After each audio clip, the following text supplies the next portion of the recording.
friend. I hope you're doing well wherever you're at. My name is David Griscom here at Left Reckoning for this week's Griscom stream. Hoping this will be a good one. Might be. I know I always say this, it goes long, but this time I do have to run in just a little bit.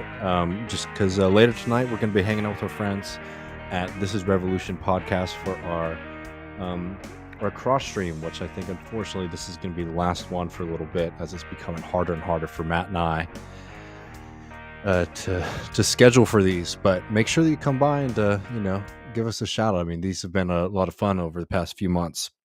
We'll be up at 8 Central later tonight, so we got some fun stuff cooking. We just recorded a really exciting conversation with our friends Nando Vila and Rose Reed, who are both the hosts of an excellent new podcast called Shoot the Messenger, which is a story about government surveillance, the murder and dismemberment of the journalist Jamal Khashoggi, and some really, really frightening kind of privacy concerns, geopolitical concerns that their show has really been able to expose. So if you haven't listened to it already, I can't suggest enough that y'all check it out.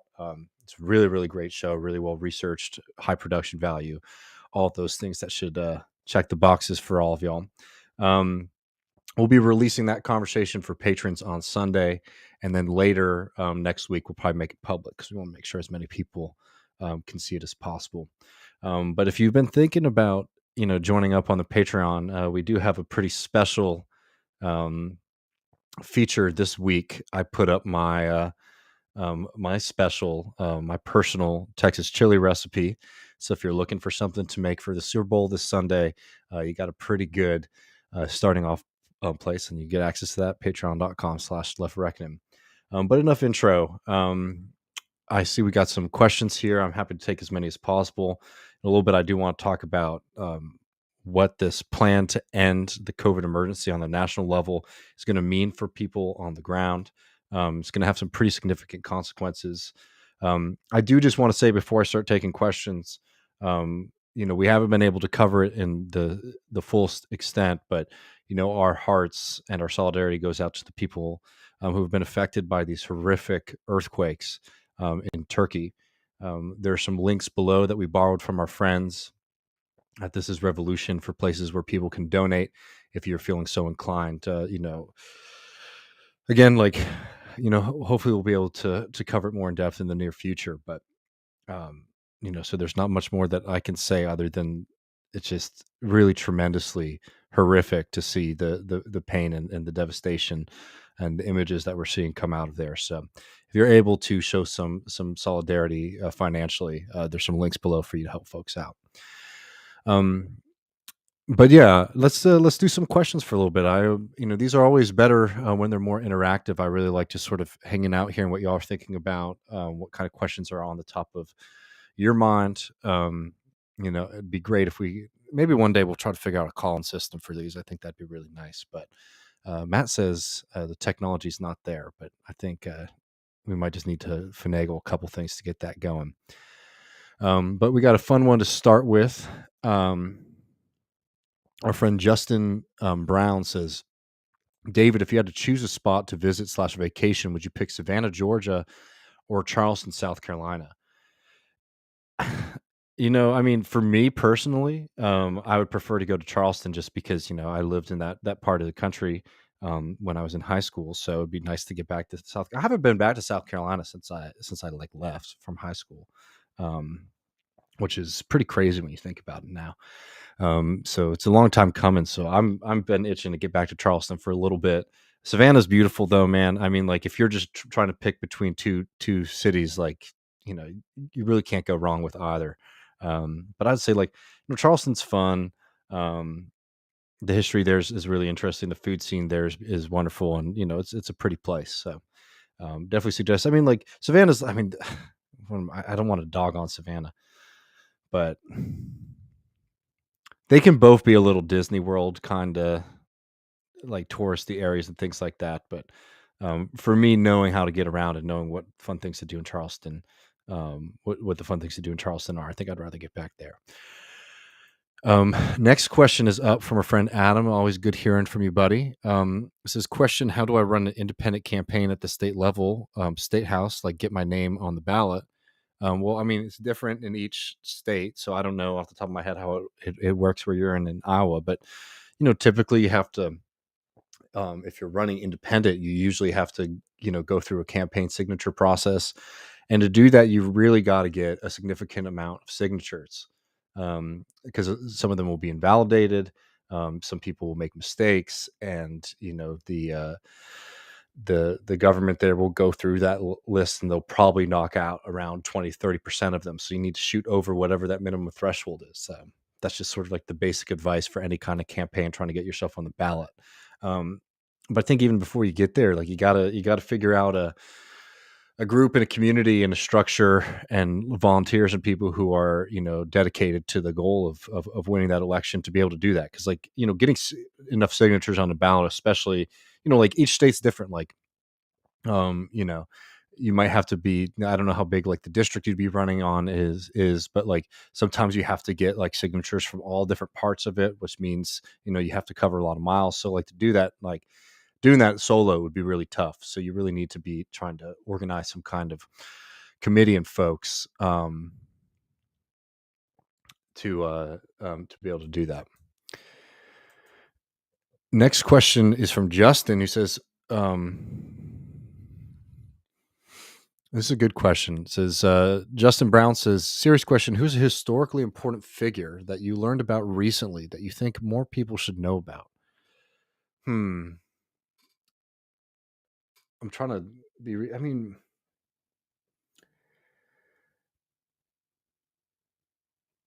for me, like my historical stuff has been very much tied, to like stuff that's happened in the late 1800s in Texas, some of the progressives and socialist movements, here. There's a lot of like fascinating characters.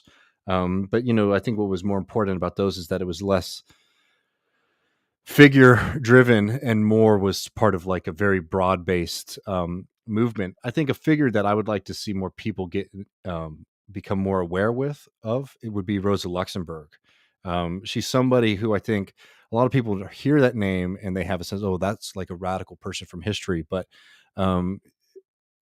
she is somebody who I think both her like political activity, like things that she actually did, and her like theoretical activity, is something that like diving back into like, so she's not a figure that I've just like learned about. I've known about Rosa for a long time, but if you've been watching the show, man, I've been doing these reading series, and there'll be another one coming out soon, on Reform or Revolution. Revisiting Rosa's work, I think, has been one of the most, clarifying, like kind of intellectual activities that I've been engaged in lately, because she really does speak to a lot of the kind of present concerns and questions and debates, that we're having here on the, American left. And I think that she's somebody who is really understudied. Like for most people who get radicalized like online, right, rather than being radicalized or like starting to think about politics like via political movement or reading group or something like that, there's typically like like two people who they engage with, and usually, I'm sorry, pretty shallowly. People do, a tiny bit of Marx, but most people think you can just absorb Marx, and sometimes you hear people talking about themselves as a Marxist, and like it's really like more of like a radical, like liberal position. They think that Marx was like, I don't know, particularly like that Marx is just like a more radical version of like the contemporary American left, which I think would be incorrect. A lot of the things that I think make up what an American who considers themselves to be a leftist are all different like traditions and things that they're pulling from things that are a little bit more rooted in, in like the traditional, socialist movement, like, um like, you know, theory of exploitation, things like that, to a lot of things that they've sort of inherited from like the new left and like a little bit from the hippie movement. I mean, like American leftists, like, some things that are very unique about them contemporary, like in contemporary standards compared to like even, like historical American socialists like Eugene Debs and the Socialist Party, is like there's this big fear of like big things, like, this like real criticism of like industry, which is something that is like much more an inheritance of a lot of the movements of the 60s and 70s than like a traditional socialist position. In fact, like, I mean, when Lenin talked about um, communism, right? There's a famous quote by Lenin. It says, "What is communism? Communism is Soviet power, right? The workers' councils and electrification, right? Literally merging the movement and the struggle for a workers' movement in Russia at the time, and then more broadly the Soviet Union, with um, industry, with providing more, with building up the actual industrial capacity of that society so that it could provide more for working people, right? That's a traditional like socialist view, and that's something that you see on the American left. They're very like timid, and they don't like big things. Everyone's like, oh, we're going to become small subsistence farmers, or we're going to have like local everything. And that's something that doesn't come from like the socialist tradition, but rather a lot of the more new left, hippie, whatever you want to call them, radical movements of like the 60s and 70s. So sometimes orienting yourself back to the more traditional socialist working class movements, I think can be really helpful in clarifying and being able to understand what we should be doing today. I was bringing all this up to say like there's two figures who people read, and the other one is Lenin, but usually people get like a Spark Notes version of Lenin's theory of imperialism, and that's sort of what they sit on, instead of like really engaging with Lenin and Lenin's theories. So, when it comes to all these things, it's like, particularly if you're doing this predominantly like solo, I think it's very critical for you to be doing these in a group, in terms of like reading things, engaging with text, debating, thinking about them, talking about them with other people. And um, if you're unable to do that, really saying, okay, sometimes the things that people associate with a thinker or like a group or a movement in history is more often than not uh, a pretty petty reflection of what the actual like movements were. So I hope that answered your question. I know I jumped around a little bit, but Um, our friend Ricky says, I'm in the Deep South and have been wanting to start a DSA chapter for a while, but it seems impossible and potentially dangerous. I guess I just need some reassurance. Well, I'll tell you this. I mean, I think letting these things, having these things continue to grow, and like, particularly in the South, part of the country that like I care about a lot. Like, this is exactly the work and the direction that things need to be going, is instead of like, I mean, it's part of the project of Left Reckoning, like trying to be a very, very loud and proud, like Southern Texas program, is that like, you're not an outlier. There are plenty of people around you who think in similar ways. And I'll just tell you, as somebody who runs this program, it's tremendous to me how many folks we hear from parts of Arkansas, from parts of Tennessee, from parts of Alabama, from parts of Mississippi, where you might not expect there to be many people wanting to engage with like socialist, content or anything like that. And they're all out there. So trying to find a center where people can get together and talk and react to the conditions around them and build, I think, is some of the most critical work you can do as a socialist. Because at a certain point, it's like, what's the point of being a socialist? Is it to have like a personally correct outlook on things and know the things that are bad and know the things that are good? Or is it to try to organize working people to start taking control of over their lives and to try and build movements that are sustainable, and can grow into building power? And I think like organizing some kind of group like a DSA is like the first step in that. As to like, I don't know exactly where you are, but check out, I'm assuming you might not be in like a Nashville or a Birmingham or something like that, but talk to some of those chapters. I mean, like here in Texas, there's been a pretty significant growth in Texas chapters. In smaller towns, I mean, San Marcos has a DSA chapter now, which is wonderful. So like, don't think you can't do it. I'm not somebody who's done that work, from the ground up, to be able to advise you on all the first steps and everything that you need to do. But you reach out to your local the bigger city near you, and you talk to people like that, and they'll be able to direct you into the best way to engage in that. And even if for the time being in your direct area, you might not be able to organize something, building that connection with maybe a larger chapter like gives you more comrades and people to to speak with and have your back and look out for you, because I know sometimes it can feel like you're alone, but there's a lot more people out there than you might think who are interested in doing this kind of thing.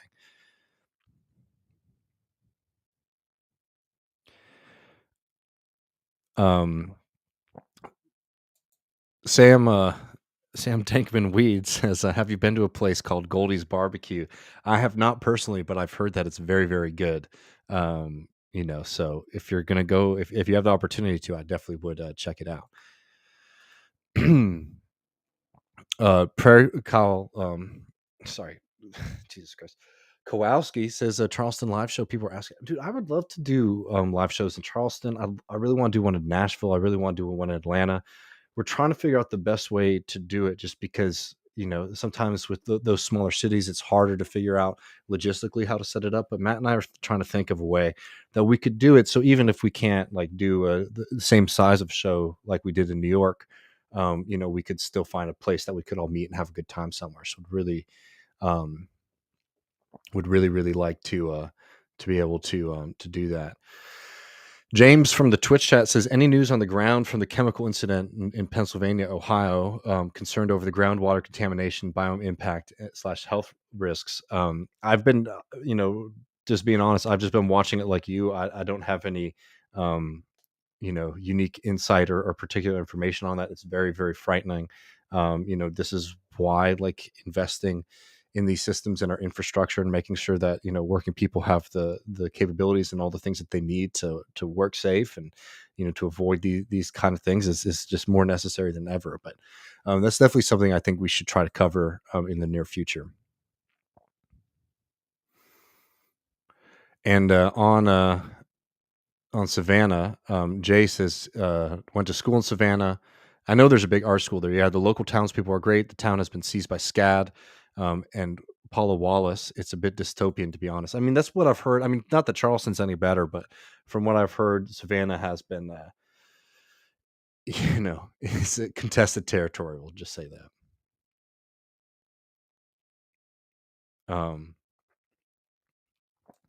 And Adam on the potential of running for office, local office. Have a buddy willing to be campaign advisor. I'm willing to do the canvassing, but but they make it difficult on purpose. No, they certainly do. I mean, this is why, we talk about ballot access on the Republican, Democratic Party thing. This is why it's a strategic, decision, for example, in some places to run on a party line, even if you don't agree with the party, because we have two organizations that basically control ballot access in this country. And yeah, they make it really hard for people to run independent or third party for those kind of things. I mean, I will just say that like logistically, it's not a question of like your commitment or will, but like canvassing solo is can be really difficult. Um, just because of I'm certain the amount of people that you need to get on the ballot. But if things come together, let us know.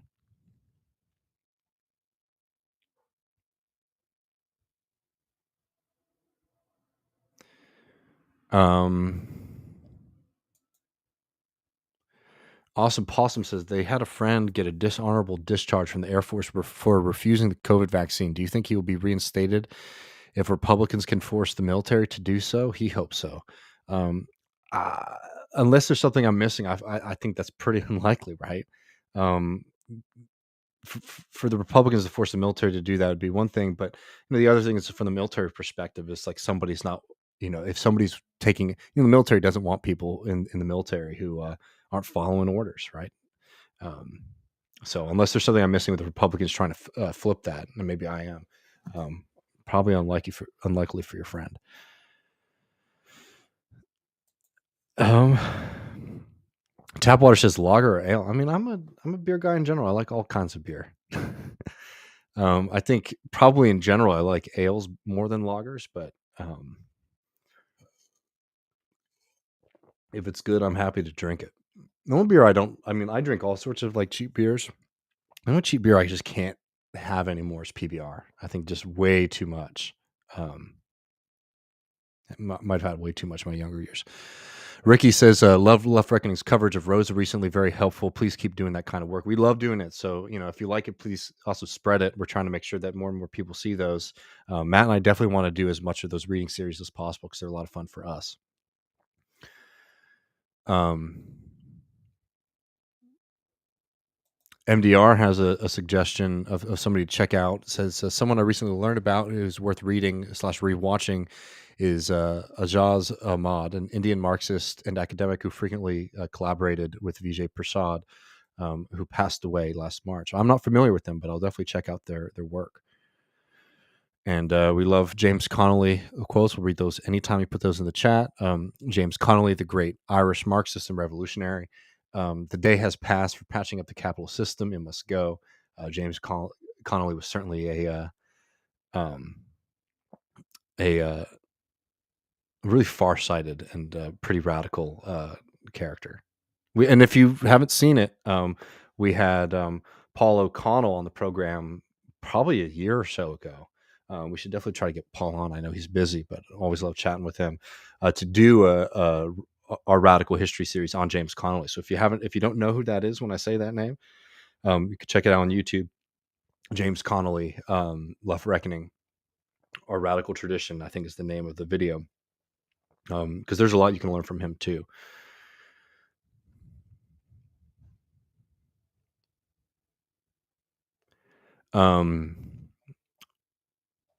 Kowalski says, question, now that you are nuclear pilled, have you looked into the United States Energy Department study that shows you could cut half the development time by turning coal plants into nuclear plants? Seems good. Yeah, no, I think that's great. I mean, I talked about that with Maddie on the show, these small modular reactors. The idea is that you could put them in places like coal plants because they have a much smaller footprint. The coal plants are already sort of hooked up to the grid, so the transition there could be a lot faster than what it takes to sort of build a more large scale facility. I think that's something that is certainly I would love to see a part of, like any kind of federal environmental policy, because you can really do some kind of planning where you're saying, here's a community, there's people here, there's people with skills, and there's a demand and a need for employment and jobs in this community. So instead of saying you got to move, you got to leave your community, let these communities disappear, you can say we're going to put something in here that provides economic value and energy value and fights climate change. I think it's excellent. I mean, and not just in the U.S. There's a lot of hope, for example, in Brazil, to maybe start utilizing some of them. There's a lot of really exciting potential of regional collaboration right now between Bolivia, Argentina, and Brazil on nuclear power that I'm very, very, very optimistic about, and hopefully we can see much more of that.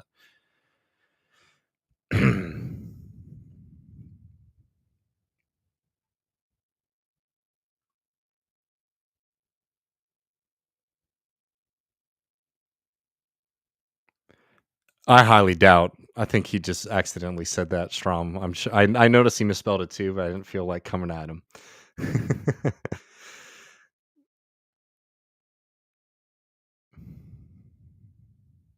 um,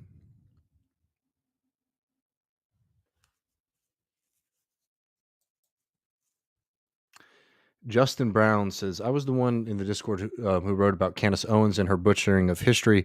I'd appreciate hearing about your experience in school learning history in the South. I mean, I got a little bit of two worlds because I went to high school in South Carolina, and other than that, I was here in Austin.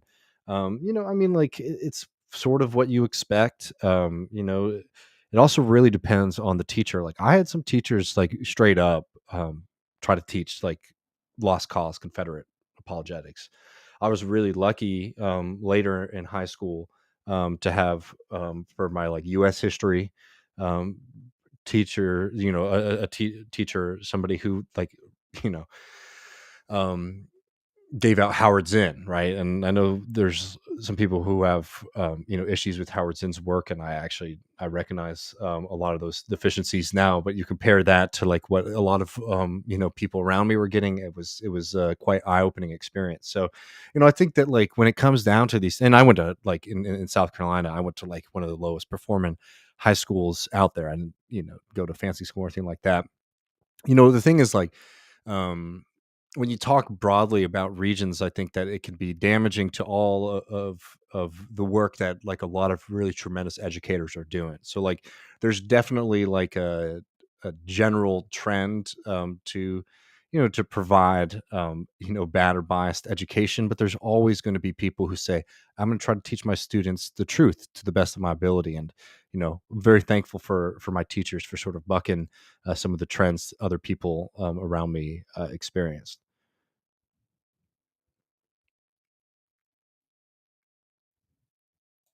Hell yeah, I like these. From Marcos the Brazilian. What's my favorite whiskey? Well, I'm a um, for bourbon, I really like Noah's Mill. If you're trying to get something, in the more 40-50 dollar range, I think that's a really excellent bourbon. In terms of like mass stuff, I mean, I like most of it. Like Maker's Mark is excellent. I like Jim Beam. I like Jim Beam over Jack Daniels. And here in Texas, there's some really great local like whiskey makers. Balcones is really good, as is Treaty Oak's probably the one I have the most just because it's really cheap and it's from around here.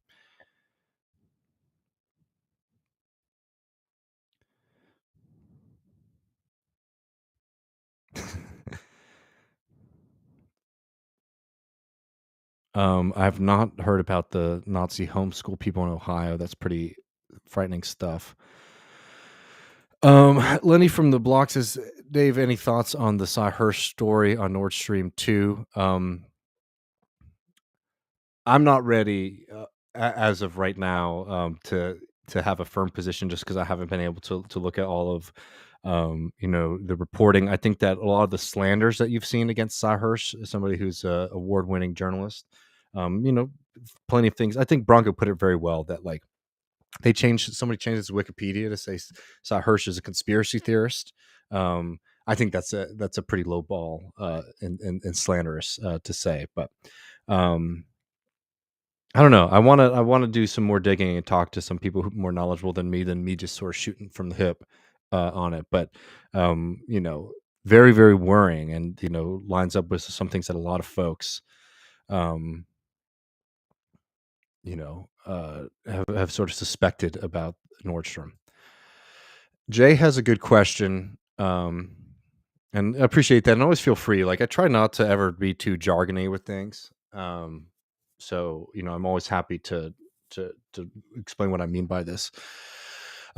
He Jay says, "Can you explain exactly what a rad lib is? Term gets used a lot and not often deployed correctly. What is their psychology? Well, I can't speak to their psychology, but to their ideology. A radical liberal is that's what the rad lib is short for. So, what do you mean by that? It means somebody who is still operating under the kind of general understandings of liberalism as a political philosophy. Um, so that's somebody who doesn't think about politics like through like the lens of like material analysis, right, or historical materialism, which are like the Marxist tools, right? Remember that like Marxism, much more even than like a set of like prognosis for like how to fix society. It's a way of thinking about the world. It's a way of understanding history. It's a way of understanding society. So that for example, um, here's a difference, right? Thinking about something like racism in American society, like racism, exists. But it exists because it serves a particular like social process.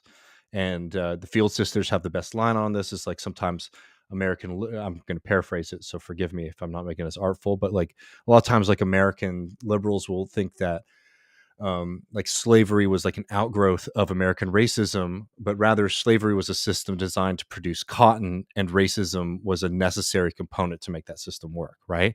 It's understanding that like while these things exist and they have effects, that there are fundamental material reasons why these things grow and cultivate. You think about the same thing with policing in this country.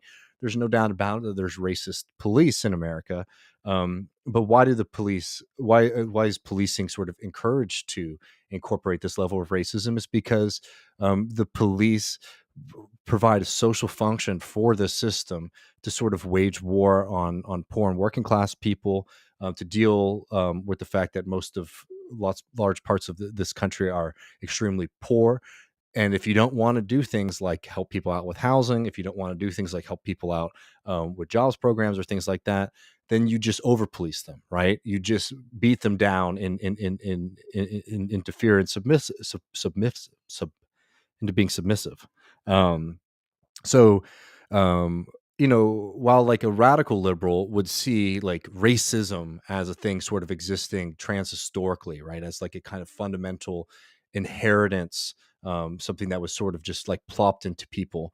Um, versus something that developed under very particular conditions for a very particular goal, right? So that's like a difference in analysis. And more generally, when you talk about a radical liberal or a radlib, what you mean by that is somebody who is like more radical, so they're willing to like criticize the system, they're willing to participate in left movements and things like that, but they're still operating from like a liberal understanding of the world around them, which is very different from a Marxist or a socialist one, and that's why it's sort of used as an insult by socialists. Um, um, so I hope that cleared it up just a little bit.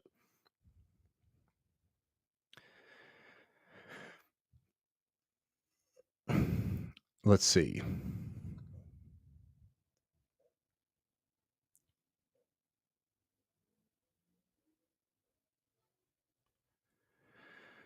Um,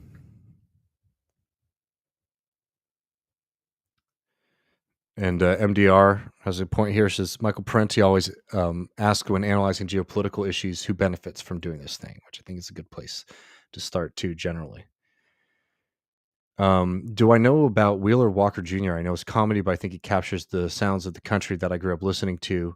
I don't think I know Wheeler Walker Jr., but I'll check it out. I'm not familiar. Um, do I know Wheeler Walker Jr.? No, I don't think so. But I'll check it out.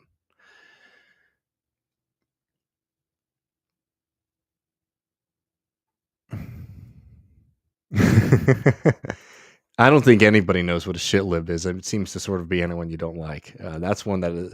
Brad libs, in fairness, is also not particularly technical term, but at least I think I can sort of uncover what that is. Shit lib is just almost meaningless at this point. Um, Marcos, the Brazilian, says takes on the common currency and talks between countries in South America. I mean, we have not covered this at length. I know, there's been a lot of attempts. You have to have, in my opinion, if you want to use a common currency, you have to have some kind of mechanism to redistribute some level of capital in between countries using common currency. Because, as you saw within the European Union, that can create a lot of problems for like less developed economies. Like that's what happened in Portugal, Italy, Greece, and Spain during the you know. Um, in recent memory after the financial crisis, those countries, because they had such a high value currency, it made it very, very difficult to do local development, and it just sort of pushed capital towards the northern European countries. So, that's just a general kind of word of warning. But I do think that so I'm not against a common currency. I actually think it'd be a good thing. But I think it's really important that you set it up in a way that sort of learns from the fundamental mistakes of the European model, so that you don't see that. Because like in South America, I mean, that could be really, really damaging for certain nations. I think if you didn't have some level of redistribution between those.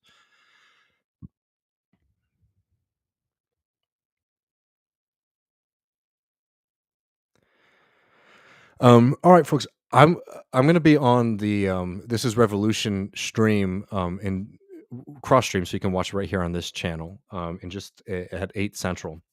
But it's in the title, so I do want to talk about this really quick before I run, which is what's going on with COVID funding in this country, because this is something that's going to have a lot of pretty significant consequences. So this is a little old, But we're starting to see some of the worrying effects of it here. This is from the New York Times. U.S. plans to end public health emergency for COVID in May. The end of the emergency planned for May 11th will bring about a complex set of policy changes and signals a new chapter in the government's pandemic response. The Biden administration plans to let the coronavirus public health emergency expire in May. The White House said on Monday, a sign that this is from January 30th. A sign that the federal officials believe the pandemic has moved into a new, less dire phase. The move carries both symbolic weight and real world consequences. Millions of Americans have received free COVID tests, treatment, and vaccines during the pandemic, and not all of that will continue to be free once the emergency is over. The White House wants to keep the emergency in place for several more months so hospitals, healthcare providers, and health officials can prepare for a host of changes when it ends, officials said. And like this is a response to the Republicans in Congress who are really pushing to end, all of these kind of programs. And the timidness of the Biden administration to continue these things, I think that they should make in terms of things like providing free coronavirus testing, funding for working class people to deal with the COVID 19 emergency, are things that they should just make permanent. I mean, you know, if we start getting into situations where you can't get testing, if you can't get treatment because you can't afford it, you're just condemning poor people to suffer and languish while other people are taken care of. And this is going to have significant effects, particularly in places like my home state of Texas, where the end of this pandemic funding is going to mean more and more suffering for working people in the state. This is from the Texas Tribune 2 days ago. Texans brace for the end of nearly 3 years of pandemic Medicaid coverage. And the worry here is that once the COVID funding goes away, there are going to be a significant amount of people in states that haven't expanded Medicaid coverage, pushing those people off of Medicaid coverage. And this story focuses on a woman, Alexandria Robertson, who has been able to utilize Medicaid to take care of herself and her child while she was out of work. And so many people fall into this gap, right, where you can't really get good subsidized insurance on the Obamacare market, and you make too much to be considered eligible for Medicaid. And they make, getting on these programs in places like Texas and in other states way more hellish and difficult than it ever should be. And there's no doubt about it that this is a problem of the state not expanding Medicaid funding. But this is the kind of thing where when, Biden and all these Democrats say things like, we're here for all Americans, you see how timid they are about continuing these fights. Like they say the Republicans are being cruel, but it's like, we all fucking know that. We know the Republicans are cruel. We know the Republicans are anti-worker. What are y'all going to do about it? And as I mean, I don't have to tell anyone listening to this show, what we think about the Democrats. They want to participate in the same systems of exploitation. They want to protect the same kinds of people. But this is a moment where like it doesn't even step outside of like the Biden ideology or like the ideology of a typical Democratic Party member to say we're not going to let this thing disappear because it's going to mean that people like Abbott and the Republican legislature here in Texas can throw people off of Medicaid. And Texas has about 5 million people on Medicaid now, and once they trim this, it will be a significant portion of those people will be thrown off, meaning they have no access to health care. And now you get rid of COVID national coverage, you don't even have the ability to take advantage of some of the free programs that were given to everyone else to deal with COVID-19. Look, we're nowhere near the lockdowns or even mask mandates at this point, right? That's something that has gone away a long time ago. So when we're talking about COVID policies, we're talking about, are we going to fund healthcare for people who need healthcare in one of the wealthiest countries in the world? And the willingness of the Biden administration, knowing full well what the Republicans are going to do to millions of people who live in states that are controlled by Republicans, running away from this because they want to celebrate in May that they beat the COVID-19 pandemic, is truly immoral. Keep this shit going. Because who's not ending the COVID-19 pandemic protocols? You know who's not doing that? Joe Biden's going to end it. You know who's going to keep that shit as long as they fucking can? My governor, Greg Abbott. Greg Abbott on January 26th, this is from Texas Tribune. If you've been watching me, if you've been reading my stuff in Jacobin, if you've been reading my stuff in Sublation, I've been covering this for years now. The way that Governor Abbott has been using COVID-19 to increase his power and wage war on working people, wage war on immigrants, and use it to fund his agenda. This is from the Texas Tribune. Governor Greg Abbott says he won't give up COVID era 19 power until Texas lawmakers ban vaccine mandates and strengthen the border. Right, and that's just his excuse. I'll just read the first paragraph here. Governor Greg Abbott said Thursday that his pandemic era public health disaster declaration, which has given him unprecedented powers for the past 1,049 days, would stay in place until state legislatures pass laws banning COVID-19 related restrictions on Texans and strengthening the state's power at the border. His argument right there about trying to force the Republican legislature to ban mask mandates and vaccine mandates is theater. The reason that Greg Abbott wants to continue utilizing this is that because by declaring a disaster declaration, he has been able to stand over the legislature. In Texas, we have a system which is traditionally called a weak governor system, where the governor does not have the powers that a traditional governor might have, and their ability to sort of garner resources, control even like the state level executive bureaucracy. Right? We don't have, for example, like a cabinet like the president does or some other states do. We have these more complicated boards, which each seat comes up every couple years, and a governor can maybe get one or two people on there. But the idea was to stagger it so that no one governor could control the executive branch completely, right? Because the idea for the Texas Constitution was that the legislature should be, the most powerful branch of government. Abbott has completely rewrote this. He's been able to rewrite it because the Texas Democrats have been so weak that I what I had like a year or two where we had any state level Democratic politicians elected in the state of Texas. The rest of my life, it has been entirely controlled by Republicans, which means they control all of those things. So all those safeguards about the concentration of power have been lessened. But it went into overdrive during the COVID-19 pandemic because Greg Abbott, who is a bad person, but give him credit where it's due. He uses this for wicked shit, but he understands these things. He has a very astute legal mind. He understands where the gray areas are of the law are and where he can push them. And he also knows that the only group of people in the state who could stop him, right, is the Republican-controlled legislature, which is at this point a body that is firmly under Abbott's control. Abbott has loyalists. Abbott punishes people who step out of line with him. He is in complete control of the government. So by utilizing the COVID-19 disaster declaration in the state of Texas, he has had tremendous amounts of ability to reshuffle budget items, right? So federal COVID money has been utilized for his border operations. He's been utilizing it to ban or strike down laws that are passed by cities and localities across the state.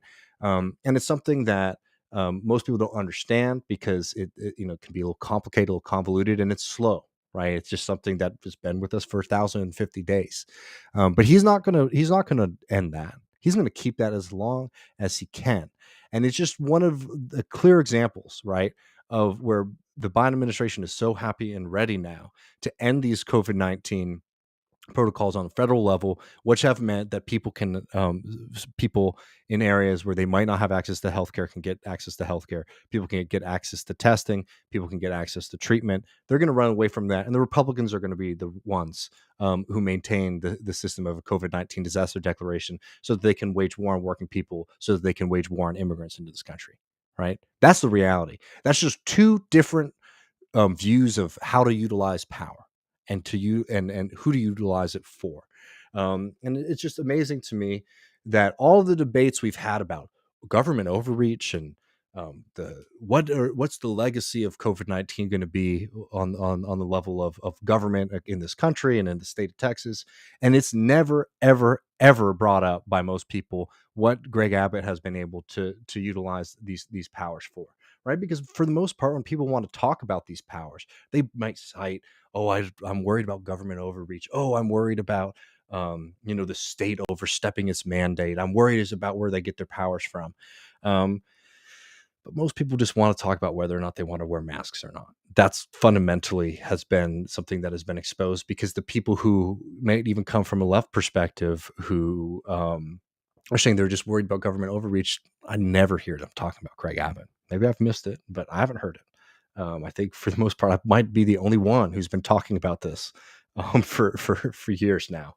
And you know, it's something that has significant consequences for people in their everyday life. And I think that it's absolutely despicable that the Biden administration is so willing to acquiesce to Republican demands to break this, knowing full well what that's going to mean for millions of people who have been on Medicaid, and also seeing that in the light of like what Greg Abbott has utilized COVID-19 disaster declarations to do in the state of Texas.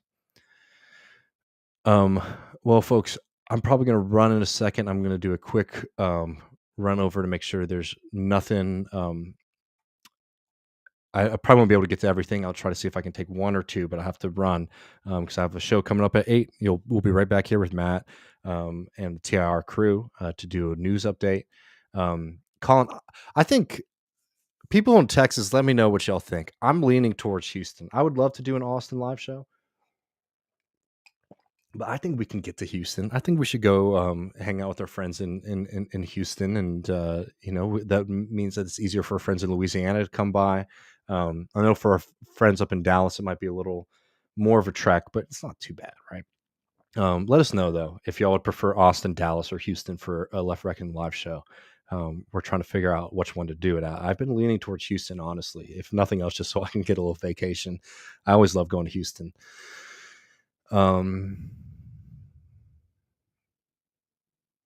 Jules, I have not seen this. Jules says, rumor has it that Despineless might be tapping Abbott as VP. And if one fascist isn't bad enough, as if one, I would be surprised. I'm just going to tell you that I could be wrong. I'm doing the kind of like horse race political prediction thing. That's like not what I do or am interested in. So this is just a guy with an opinion. But Abbott and DeSantis are at war with one another. They're both trying to outshine each other because they both want to be the kind of consensus, more traditional Republican to sort of take over the Trump wave. I think DeSantis is winning that by a long shot. But if you want to get a prediction, if you live in Florida and you want to maybe start being able to tell the future, start reading local papers in Texas and see what Greg Abbott's doing. And if you live in Texas and you might want to predict the future here, read local papers in Florida, because it's been tit for tat, right? From the critical race theory stuff to the busing of migrants. One person will do and the other one will try to outshine them, right? And it's like a week in between. One person will start talking about China, right? That's the new one. Abbott, one of the things that they're trying to do in the legislature is make it illegal for Chinese citizens to buy property in the state of Texas. DeSantis is doing a similar kind of policy, right? They're at each other's heels trying to outdo each other. So I don't know. Maybe they'll be able to put it behind. It'll be a beautiful story of friendship, but I have my doubts. It looks like. Oh, I'm sorry. Oh, I didn't realize there was an asshole in the thing. I just rolled that one out, but sorry, folks. My bad. I would love to go to Australia. So a Left Reckoning live show in Australia would be a lot of fun for us. Anyways, folks, just given that and the fact that I wasn't able to keep up with everything, I think it's a good time to run. I'll be back in 90 minutes or so with Matt and Jason and Pascal for the TR Left Reckoning cross stream. So join us there. We got this again, like for people who join late. Definitely check out the podcast Shoot the Messenger. We just interviewed Nando Vila and Rose, his co-host on the show Shoot the Messenger, which is about Pegasus, which is a really, really nasty spyware system that was utilized in the murder of journalist Jamal Khashoggi. Their podcast is really excellent, like retelling an investigation to that system. So check out that.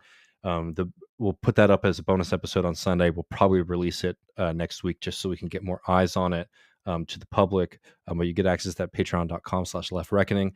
Next week, I think we're going to do an episode on Vietnam. We got a lot of stuff cooking.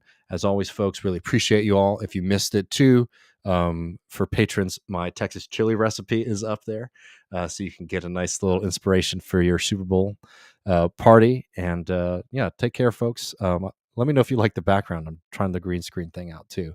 But yeah, I'll be back in 90 minutes, friends, and see you in just a little bit.